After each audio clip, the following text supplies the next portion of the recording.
friends, myself Sudhir Goel, Chartered Accountant. Welcome all of you on my channel CS Sudhir Updates. Today I will discuss you about the tax deductions or exemptions available under Income Tax Act to save the income tax. Please watch my video to know how we can save our tax under Income Tax Act with legitimate methods.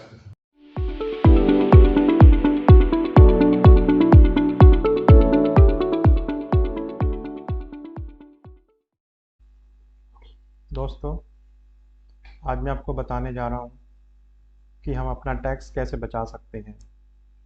बहुत सारे प्रश्न होते हैं assessee के, tax payers के, कि वो अपना टैक्स कैसे बचा सकते हैं, ऐसे क्या ऑप्शंस, टैक्स सेविंग्स ऑप्शन दिए गए इनकम टैक्स में जिसके बेसिस पे हम अपना टैक्स बचा सकते हैं। एक जो मेजर कॉमन जो डिडक्शंस हैं दोस्तों, एटीसी के अंदर 1.5 लाख की छूट मिलती है।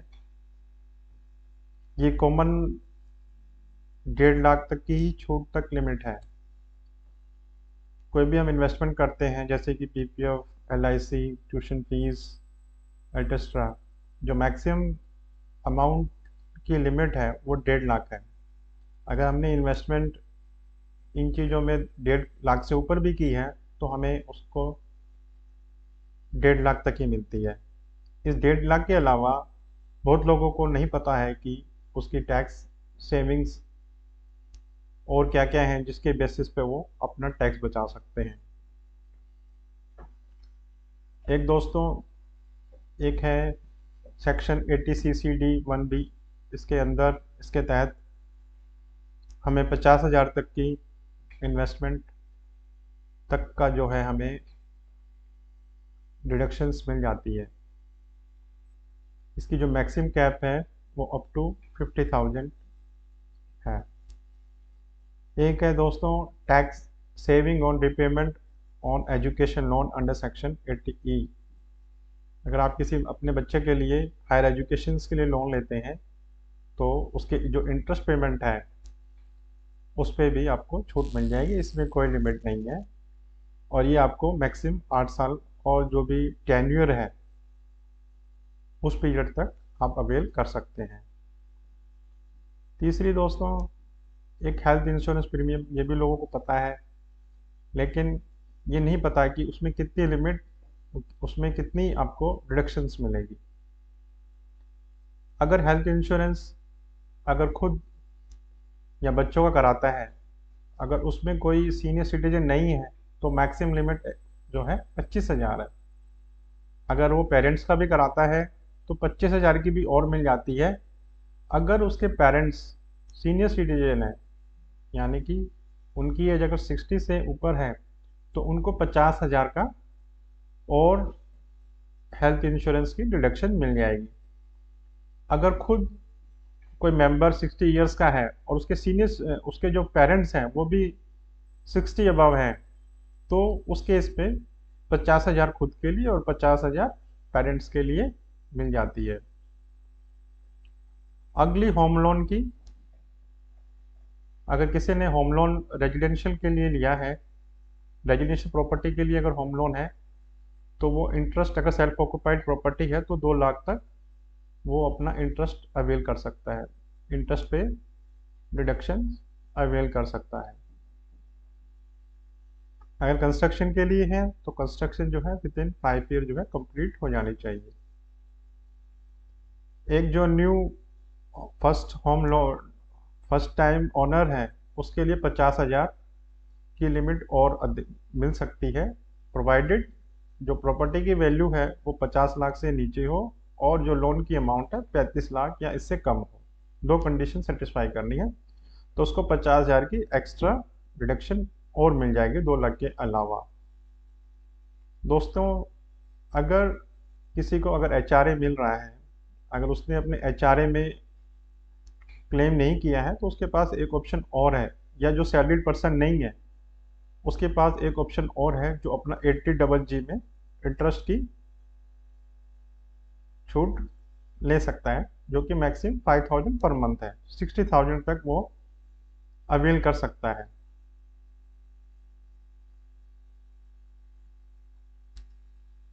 दोस्तों एक और सेक्शन है 80 TTA।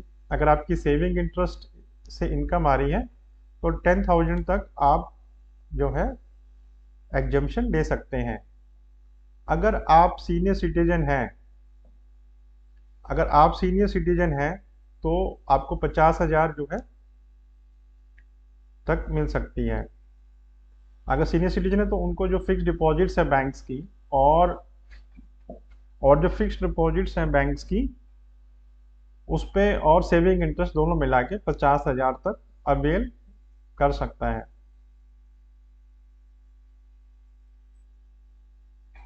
एक दोस्तों सेक्शन 80DD, अगर किसी डिसेबल डिपेंडेंट पे अगर इन्वेस्ट कर रहे हैं तो उसकी भी छूट जो है उसको मिल सकती है। अगर डिसेबिलिटी 40 to 80% है तो 75,000 तक। अगर डिसेबिलिटी मोर देन 80% है तो 1,25,000 तक की छूट जो है मिल सकती है। किसी हैंडीकैप को आप अगर कर रही हैं तो 80U के अंदर भी आपको, अगर वो स्पेसिफाइड डिजीज है तो उसको उस केस में भी आपको 75,000। अगर 40 से 80% डिसेबिलिटी है, अगर मोर देन 80% डिसेबिलिटी तो 1,25,000 तक की डिडक्शंस मिल जाती है।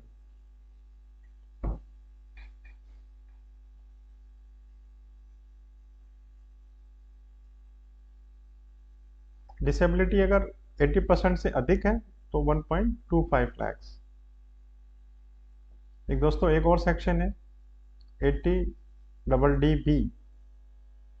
अगर कोई बंदा एड्स या कोई specified disease like motor neuron disease, Parkinson disease या कैंसर या न्यूरोलॉजिकल डिजीज इन सब से ग्रस्त है, अगर उस पर भी खर्च किया जाता है तो उस केस में 40,000 तक की छूट मिल जाती है। अगर जिसके लिए खर्च किया जा रहा है अगर वो सीनियर सिटीजन है तो जो छूट है वो 1 लाख तक की अलाउड है।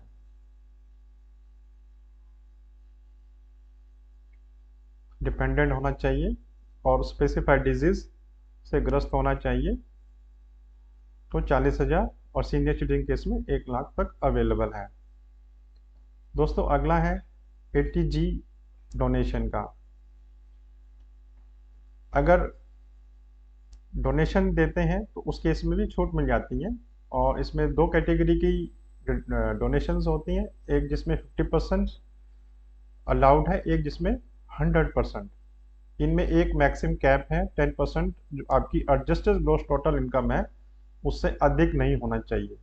दो कंडीशन है दोस्तों, एक ये 50% भी हो सकता है या 100%, depending upon the donation made, किस फंड्स में आपने डोनेट किया है। इसकी एक लिस्ट है, किन केस में 50% अलाउड है और किन केसेस में 100% अलाउड है। जितना आप इन्वेस्टमेंट करते हैं, अगर 100% है तो जितना आपने इन्वेस्ट किया तो उसका 100% मिल जाएगा, पर subject to 10% of the gross adjusted total income. Suppose किसी की 10 लाख इनकम है और आपने डोनेशन 1 लाख करा है तो आपको वो 10% है, 1 करोड़ का 10% है तो आपको अलाउड हो जाएगा अगर आप 100% में है। अगर 50% में है तब भी हो जाएगा। अगर आपकी इनकम 5 लाख है और 100% डोनेशन अलाउड है तो आपको 1 लाख की बजाय 50,000 ही अलाउ होगी। तो ये एक तीसरी कंडीशन भी जरूरी है जानना। दोस्तों ये बहुत इंपॉर्टेंट है अपने टैक्स को बचाने के लिए। तो जिन्होंने ATC के अलावा नहीं पता है तो वो इस चीज़ को समझ लें और पढ़ लें। और अभी 31 मार्च आने वाला है, 31 मार्च से पहले पहले कर लें अगर आप उन्होंने अपना टैक्स बचाना है तो, क्योंकि इसकी जो टाइम लिमिट है वो 31 मार्च 2022 है। जिन्होंने भी इस फाइनेंशियल ईयर में अर्न किया है, अगर उन्होंने ATC पूरा अवेल कर लिया है और उनके पास ये ऑप्शंस अवेलेबल हैं जिसके तहत वो अपने इनकम को, अपने इनकम टैक्स लायबिलिटी को बचा सकते हैं। दोस्तों आप सभी का बहुत बहुत धन्यवाद मेरी वीडियो देखने के लिए, और मेरी वीडियो जरूर देखें, ये आपको बड़ी हेल्पफुल होगी अपना टैक्स बचाने में। मेरी वीडियो देखते रहें और मेरे चैनल्स को सब्सक्राइब करें। आपका सब्सक्राइब मेरे लिए बहुत महत्वपूर्ण है। धन्यवाद।